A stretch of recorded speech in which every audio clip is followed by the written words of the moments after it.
नमस्कार, बहुत स्वागत है आपका। तुला राशि। देवताओं के गुरु बृहस्पति अतिचार अवस्था में आने वाले हैं 14 मई की रात 2025 में। तो 14 मई से मार्च 2033 तक वो समय होगा जब बृहस्पति अतिचार अवस्था में रहेंगे।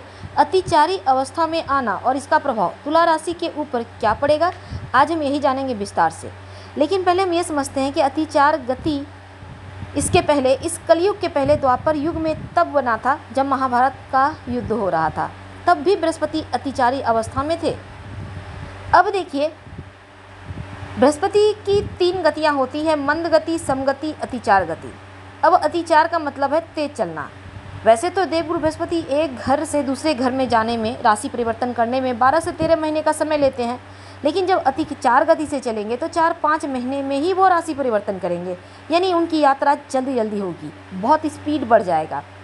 तो साल 2025 में आपकी लाइफ पर इसका क्या प्रभाव पड़ेगा, कहाँ सावधानी रखनी है, क्या कुछ प्राप्त होगा। 15 मई को देवगुरु बृहस्पति जो पिछले 1 साल से अष्टम भाव में चल रहे थे, अनायास सा रुकावट था, काम होते होते अटक रहा था, जिंदगी में शांति नहीं थी, मन की सुकून गायब थी। अब देवगुरु बृहस्पति की जो 12वें घर में उनकी दृष्टि, वैसे तो देखिए देवगुरु बृहस्पति यहाँ से 15 मई को निकलेंगे और आपके भाग्य भाव में प्रवेश करेंगे। अब देवगुरु बृहस्पति जब भाग्य भाव में आएंगे तब आपकी लाइफ पूरी तरह से बदल जाएगी, क्योंकि मिथुन राशि बुध की राशि है। बुध और देवगुरु में प्रेम यानी मित्रता भाव है। अब बृहस्पति स्वयं आकाश तत्व के ग्रह है और अभी तक वृषभ राशि पृथ्वी तत्व के ग्रह में थे, तो मिलन नहीं था, इसलिए बहुत अच्छा फल नहीं दे पा रहे थे। लेकिन तुला वालों, अब भाग्य भाव में देवगुरु बृहस्पति जब आएंगे तब आपकी लाइफ पूरी तरह से बदलेगी। कहाँ बदलेगी, देखिए 15 मई से लेकर 18 अक्टूबर 2025 तक का जो वक्त होगा, बृहस्पति आपके भाग्य भाव मिथुन राशि में रहेंगे। तो भाग्योदय के अवसर भी मिलेंगे, भाग्य का साथ मिलेगा, और देवगुरु बृहस्पति की जो दृष्टियाँ हैं वो आपके लिए बहुत खास होंगी, क्योंकि इनकी दृष्टि से ही आपका कॉन्फिडेंस लेवल बढ़ेगा, स्वास्थ्य में कोई मुश्किल थी समाप्त होगा। देवगुरु बृहस्पति की दृष्टि को अमृत के समान माना गया है, गंगा जल के समान पवित्र माना गया है।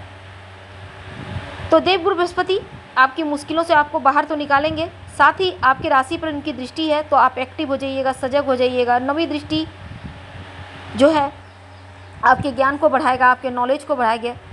शेयर मार्केट से जुड़े हैं तो उसमें लाभ होगा। शिक्षा के मामलों में आपको सफलता मिलेगी। जो विद्यार्थी हैं, समय बहुत अच्छा है, वरदान से कम नहीं होगा। संतान प्राप्ति के लिए वक्त बहुत अच्छा है, संतान प्राप्ति के योग बने हुए हैं। करियर को लेकर जो चिंताएं थी वो समाप्त होगा। पंचम भाव, संतान भाव पर इनकी दृष्टि है, तो यहाँ पर टेंशन नहीं है, बच्चों का डेवलपमेंट भी होगा और आपकी मनोकामना इन 4-5 महीनों में ज़रूर पूरी होगी। अगर आप घर का निर्माण करा रहे हैं तो उसमें आप प्रवेश भी कर जाएंगे। कोई एग्रीमेंट वगैरह आपने साइन किया है तो वो भी बढ़िया रहेगा इस पीरियड में। हालांकि एक चीज़ है कि कुछ कमी भी होगा। कमी ये होगा कि अगर जिस चीज़ में आप लापरवाही करेंगे वहीं हानि होगा, जहां आप जल्दबाजी में काम करेंगे वहां फिर दिक्कत होगी। इसलिए हर तरफ नज़रें बनाए रखें, चौकन्ना रहें, क्योंकि 12 महीने का काम 4 से 5 महीने में होगा। समझ रहे हैं कितना स्पीड है। तो जल्दबाजी में गलतियाँ हर किसी से होती है, तो आपको सतर्क रहना है। उच्च अधिकारी के साथ, सीनियर के साथ तालमेल बनाए रखें, नहीं तो नुकसान होगा। नवम भाव उच्चाधिकारी का, बॉस का, सीनियर का होता है, पिता का होता है। पिता के साथ तालमेल बनाए रखें, उनका सम्मान करें, उनका आशीर्वाद लेते रहें बीच बीच में।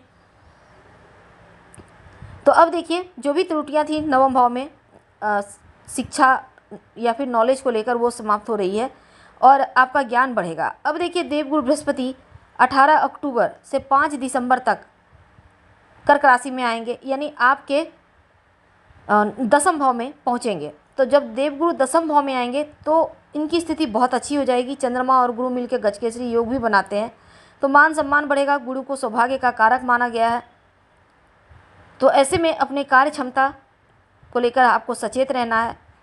कोई कार्य में गलती ना हो जाए इसका ध्यान रखना है, रास्ते ना भटक जाए इसका ध्यान रखना है।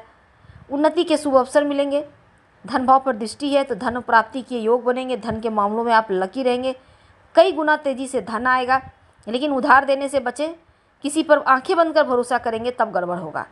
हम आपसे विदा लेंगे। जानकारी अच्छी लगे तो लाइक कर सब्सक्राइब करें, और 5 दिसंबर से 6 जून के मध्य वो एक बार फिर से मिथुन राशि में देवगुरु बृहस्पति आएंगे और फिर राशि परिवर्तन कर कर्क में।